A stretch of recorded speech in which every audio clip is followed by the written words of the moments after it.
30 जून को फरीदाबाद में sector 58 police station के अंदर एक युवक के सर में रात को सोते हुए गोली मारी गई थी। उसी संदर्भ में एफआईआर नंबर 427 जो है वो पुलिस स्टेशन सेक्टर 58 में दर्ज की गई थी। जो पीड़ित था उसका नाम विपिन यादव था, जिसे सर में गोली लगने से गंभीर रूप से घायल हुआ था और उसे ट्रॉमा सेंटर एम्स में भर्ती कराया गया था।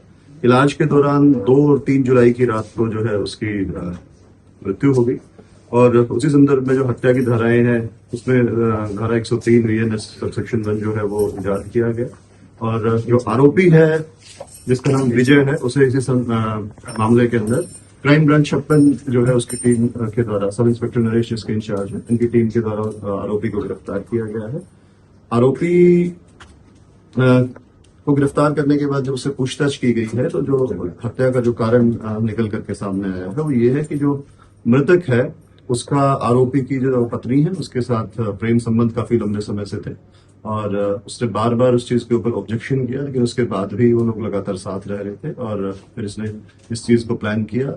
यूपी से ही ये वहां से एक देसी कट्टा और राउंड वहां से खरीद करके लाया और आने के बाद रात को सोते हुए उसने इस चीज का, जब सभी लोग सो रहे थे घर के अंदर, तो उस दौरान उसने उस हथियार से उसके सर में, विपिन मृतक है उसके सर में गोली मारी जिससे उसकी मृत्यु।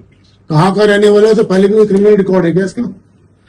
जो आरोपी है ये यूपी मैनपुरी का रहने वाला है और जो मृतक है वो भी इसके पड़ोस के गांव का यूपी मैनपुरी का ही रहने वाला है। तो क्रिमिनल रिकॉर्ड पुराना सामने नहीं आया है और अभी आरोपी को गिरफ्तार करने के बाद जो है पुलिस रिमांड इसका लिया जाएगा, आज कोर्ट से सीख किया जाएगा और उसके बाद गहनता से पूछताछ की जाएगी। जो हथियार है जिससे इस वारदात को अंजाम दिया गया है वो जहां से लाया उस बारे में हमने पूछताछ कर ली है। रिमांड के दौरान उसमें जो है वो आरोपी जो दूसरा जिसके द्वारा हथियार उपलब्ध करवाया गया था उसे भी गिरफ्तार किया।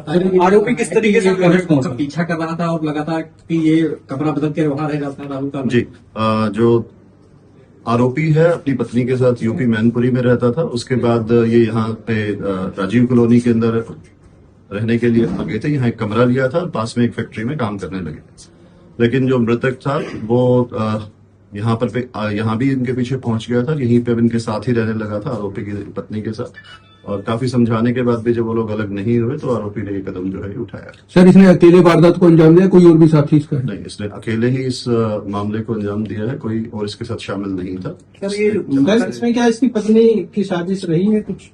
नहीं, अभी तक जो पूछताछ रही है उसके अंदर उसकी पत्नी की कोई साजिश सामने नहीं आई है, लेकिन पत्नी का जो मृतक है उसके साथ प्रेम संबंध था जिस चीज से आहत होकर के आरोपी ने कदम उठाया। ये छत तक कैसे पहुंचा, पूरी कहानी जो इसमें? जैसा मैंने आपको पहले बताया कि जो आरोपी है और मृतक है वो दोनों पास के ही गांव के रहने वाले हैं, एक दूसरे को पहले भी जानते थे और जो आरोपी और मृतक की